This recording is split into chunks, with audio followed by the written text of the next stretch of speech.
From the CyberHub bunker and studio, you're tuning in to the CyberHub Podcast. And now for your host and CISO, James Azar. Good morning, security gang. Happy Tuesday, and welcome to another episode of the CyberHub Podcast. It's so great to be back in the studio, in the things. Like, it's good to be off. It's nice. You take some time away, but after yesterday's show, so many of you messaging back and forth and so much feedback through the community pages, I was just like, oh, it's great to be back. It's great to be back.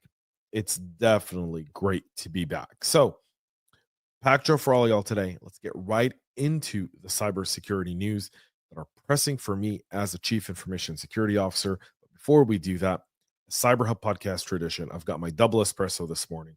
Coffee cup cheers, y'all. Spot on. Here we go. Japan's financial services agency is warning that last week, a growing threat of hacked trading accounts has resulted in nearly $700 million in unauthorized trades since at least March of this year. The FSA documented a sharp increase in the number of such fraudulent trades from 33 in February to 685 in March to 736 for the first 16 days of April. Accounts in at least 6 different security firms have been targeted in the attacks, while the FSA cited stolen login information from fake websites disguised as websites of real security companies. A separate advisory from the Japan Securities Dealers Association also cited info stealing malware as a cause for some of these stolen credentials. So now we have a conversation. Whose responsibility is this? Right? So this is a huge conversation to be had. The customer will always look at the trading house and say, why didn't you know?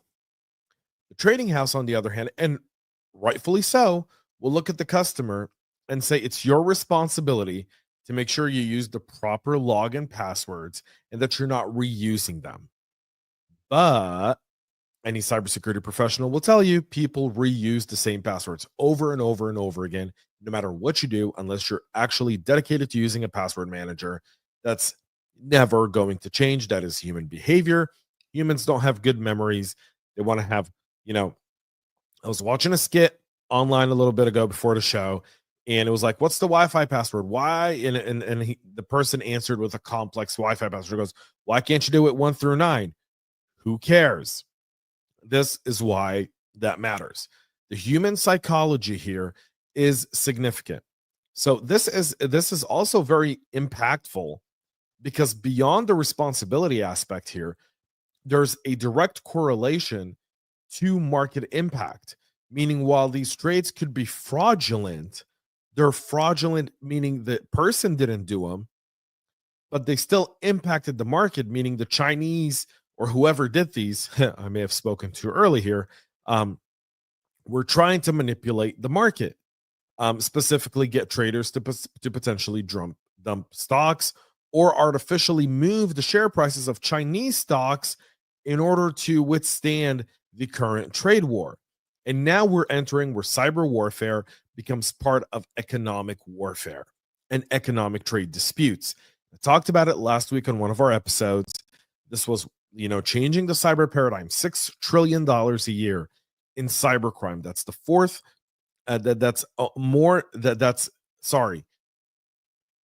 That's the fifth largest economy in the world. Cybercrime, after the US, China, Japan, and the whole EU bloc. Cybercrime.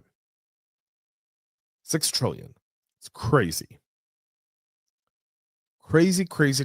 And if you don't this is one of those things where you're as someone who's been in financial services, you have 150 eyes on logins.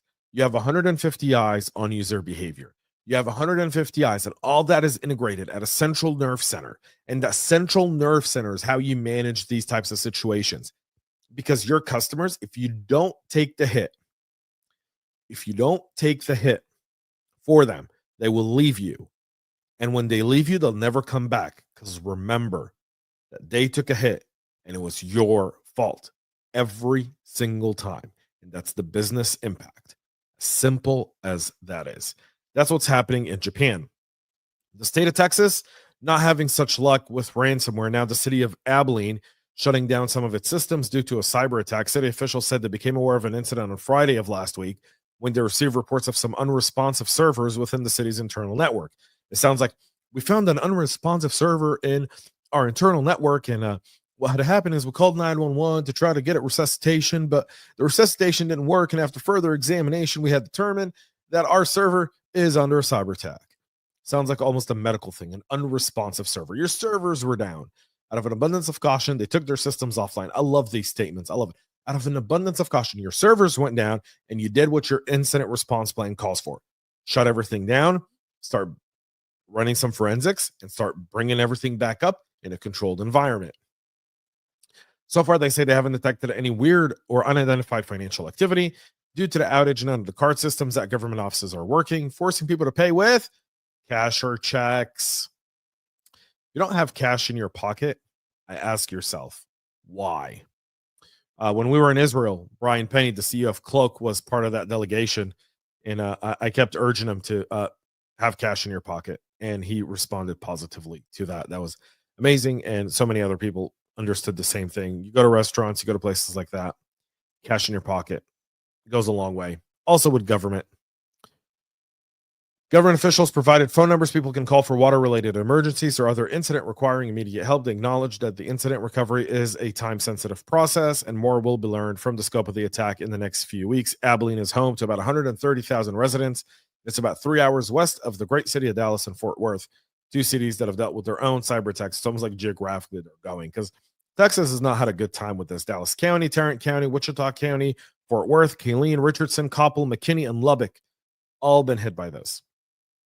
All of them. Rough. An exploitation of Windows NTLM vulnerability started roughly a week after patches were released last month, according to Checkpoint. CVE 2025-24054 has a CVSS score of 6.5. Was resolved in the March patch Tuesday. However, the medium severity flaw could allow NTLM hash disclosures, enabling attackers to perform spoofing attacks over a network.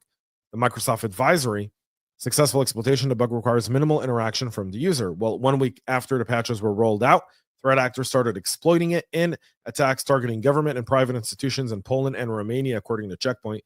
The vulnerability is triggered when a user extracts a zip archive containing a malicious .library MS file. The event will trigger Windows Explorer to initiate an SMB authentication request to a remote server, and as a result, it leaks the user's NTLM hash without any user interaction. After exposing the NTLM hash, an attacker could perform brute force attacks to extract the user password, or could mount relay attacks. All in all, Checkpoint is seeing a whole bunch of activity. So if you haven't patched this, you want to make sure to do so right now. The North Koreans are on a roll, boys. Here we go. Buckle in, gang. Cybersecurity researchers flagging a new malicious campaign relating to Kimsuky that exploits a now patched vulnerability impacting Microsoft's RDP service to gain initial access. The activity has been named Larva 24005. Don't you love how geeky we are in cyber? In some systems, initial access was gained through exploiting the RDP vulnerability. That's Bluekeep CVE 2019-0708. The South Korean cybersecurity company Ahan Security Intelligence Center said that while an NDP vulnerability scanner was found in the compromised systems, there's no evidence of its actual use. So CVE 2019-0708 is a critical wormable bug in the remote desktop service that could enable remote code execution. This is a 6-year-old CVE. They're also getting initial access by a 9-year-old CVE, the equation editor vulnerability, CVE 2017-11882. Achilles heel of anything is good defense. Good defense means good vulnerability management and patch management. You leave these things out in the open for a while, and someone will eventually find them. You don't lock your front door until one day someone tries to open it, and then they realize it's unlocked. That's why you always lock it. North Korean aren't done there. North Korean crypto thieves are quietly repurposing a little-known Zoom remote collaboration feature to plant info-stealer malware on workstations of cryptocurrency traders and venture investors. According to two separate advisories from the Nonprofit Security Alliance, also known as SEAL, and cybersecurity research firm Trail of Bits, Pyongyang hackers posing as VC investors have been caught sending phishing lures with Calendly links to Zoom meetings. The campaign, tracked by SEAL as an elusive comet, begins with a standard press relation pitch or direct messages inviting the target to appear on a podcast run by Iranian Capital. Hey, I would never send you an invite. I don't invite people to the show. If I do, I never do it through email. Just FYI. Just so you know, if any of you ever get phished, someone the North Koreans decide that they want to be me. Never will happen. As you can tell, I don't have a lot of guests on the show. That's purposeful, intentional. Once the potential victim joins the call, they're prompted to share their screen to present their work. At this point, the attackers will use Zoom to request control over the victim's computer. If the potential victim isn't paying close attention, they may grant remote access, which allows the elusive comet to install their malware on the victim device. That's how far they go into this. If you don't think so, I mean, this is significant. They schedule a legitimate business call. During screen sharing, they request remote control access. Then they change their display name to Zoom to make the request appear as if it's a system notification. If granted access, they can install malware, exfiltrate data, or conduct the attack. Zoom documentation makes clear that the remote control was never meant for unsupervised administration. It is an in-meeting convenience that any host can disable at the account group or user level. You may want to consider doing that if that impacts you. The international community reaching a critical inflection point in the fight to contain Southeast Asia's cyber fraud industry as it continues to metastasize into a global behemoth, according to the useless UN in a report released yesterday. Despite China and Thailand leading crackdowns on scam compounds in Myanmar, the organized crime groups behind the industry are growing increasingly professional and deepening ties with other regions and illicit actors. In February, Thailand did something unprecedented. They cut off power supply to several border areas of Myanmar where massive office buildings have sprung up to house workers who are often trafficked and forced to conduct so-called big pig butchering scams. The type of fraud involving gain the trust of victims over a long period of time, then deceiving them to invest in crypto or other assets or fraudulent schemes. Later in February, several malicious groups in the area freed more than 7,000 people under growing pressure from China. 7,000 people being forced into these slave labor roles. I mean, it's nothing like what's going on in China, but whew. And funny to me is China's pressuring these militias to free people that are there while they still do what they do to Uyghur Muslims and threaten Taiwan. Hypocrisy in China knows no limit. There's also been, and the only reason China's at this is because they're deceiving the Chinese middle class, and they can't have that happen. Right. So understand that China's interest here is nothing short of this is causing unrest within China, and the Communist Party doesn't want that. Criminal groups are moving operations seemingly overnight within the region in response to some law enforcement activity, showing they're even expanding abroad. They're going to places like Nigeria, Zambia, Angola, and Namibia. All have been involved in the arrest of Chinese nationals. So who's running this? Chinese nationals. And then China's like, release the slaves that you've kidnapped, and Chinese, criminals are like, maybe, but you have to let us go somewhere else. And then they go to places where China is essentially buying off those governments through all these different projects and whatnot. They set up there, they take advantage of people, they traffic people to that part of the world, they do it all over again and all over again. And so this is something that's continues to happen and kind of shows you the decentralized nature of cybercrime, the hypocrisy that happens there, and the need to really change the paradigm. That was Thursday's episode. I put out some crazy ideas. May or may not like them. Some people said I'm out of line. Get it. Completely respect the fact that we disagree, but it's still there. All right, we'll continue here with cybersecurity researchers disclosing a surge in mass scanning and credential brute forcing, as well as exploitation accounts originating from IP addresses associated with the Russian bulletproof hosting service provider named Proton 66. The activity started in January 8th of 2025. It's targeting organizations worldwide, according to a two-part analysis published by TrustWave's Spider Labs last week. The net blocks are IPs 45.135.232.0-24 and 45.140.17.0-24 were particularly active in terms of mass scanning and brute force attacks, according to researchers Pavel Napsayak and David Nestrovich. Several of the offending IP addresses were not previously seen to be involved in malicious activities or were inactive for at least 2 years. The Russian autonomous system's Proton 66 is assessed to be linked to another autonomous system named Prospero. French security firm Intrasec detailed their connection to bulletproof services marketed on Russian cybercrime forums under the name Secure Host or Bear Host.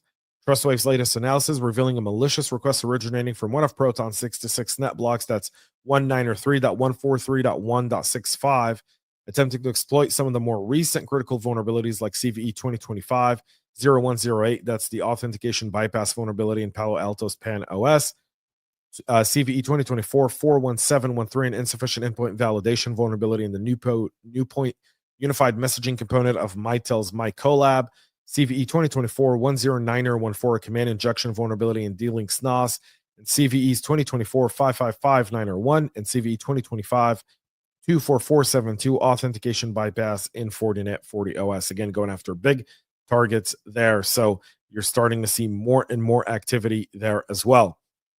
2 federal lawmakers introducing a bipartisan bill that will preserve key regulation that facilitates the sharing of cyber threat data between private companies and the federal government.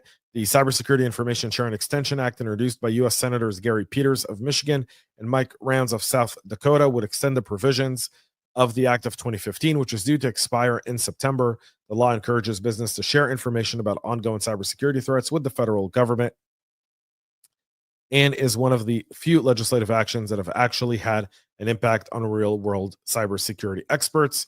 So we'll probably see that actually pass through and get through both chambers from what I hear. Pretty cool. Finally, a vulnerability discovered in the Lantronix device that's used worldwide in various critical infrastructure could expose systems to remote hacking. The advisory published by CISO last week revealed that a critical missing authentication vulnerability has been found in the Lantronix Export, a product that enables remote connectivity and control for devices. It would enable attackers to gain unauthorized access to the device configuration interface. The export is deployed around the world in sectors like critical manufacturing, transportation systems, water, and energy, according to CISA. The vendor's website shows the product is used, among others, for traffic lights, industrial product manufacturing, and even surveillance systems. Knatter told Security Week that they've identified more than 1,400 internet-exposed export instances, including 300 deployed in oil and gas, like gas fuel station management systems. So you want to make sure you get those patched up ASAP.